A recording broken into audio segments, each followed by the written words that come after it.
Je pense que la création de mode, en tout cas en ce qui me concerne, même si lorsque je crée mes collections, je suis face à mes obsessions de mode, je suis face à mon mur d'inspiration, je suis face à moi, à mon moi profond et je cherche la nouvelle chose, la nouvelle faille, la nouvelle idée, la nouvelle histoire, la nouvelle chose pas encore travaillée. Enfin bon, c'est comme ça que la création se fait si elle est vraiment forte et transparente. Mais je pense qu'on crée aussi pour quelqu'un directement. On peut avoir sur son mur d'inspiration, et je le conseille souvent aux élèves, lorsque j'interviens dans des écoles de mode, on doit avoir aussi des personnages, des icônes, des muses, qu'elles soient vivantes ou pas, des personnages qui nous excitent, qui nous aident aussi dans notre processus créatif à créer la nouvelle collection. Donc, en ce qui me concerne, mon démarrage est toujours brut, sans penser à qui que ce soit.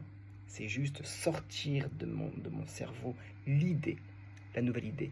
Ensuite, elle va être travaillée pour en faire une garde-robe, donc penser à créer pour quelqu'un qui portera la pièce, pour une personne qui portera nos créations, pour une muse, pour quelqu'un peut-être qui ressentira notre émotion, parce qu'il y a ceux qui portent vos collections parce que vous êtes à la mode et de ce fait, ils portent sans trop réfléchir à comprendre comment la pièce a été créée, mais il y a toujours quelqu'un qui, quand il m'est arrivé parfois de rencontrer des clients qui racontaient ce qu'ils ressentaient de la pièce achetée de ma dernière collection ou d'une collection et qui avaient compris l'ADN, le sens. Et donc ça, c'est extrêmement émouvant et c'est génial parce qu'on se sent en phase avec ces individus.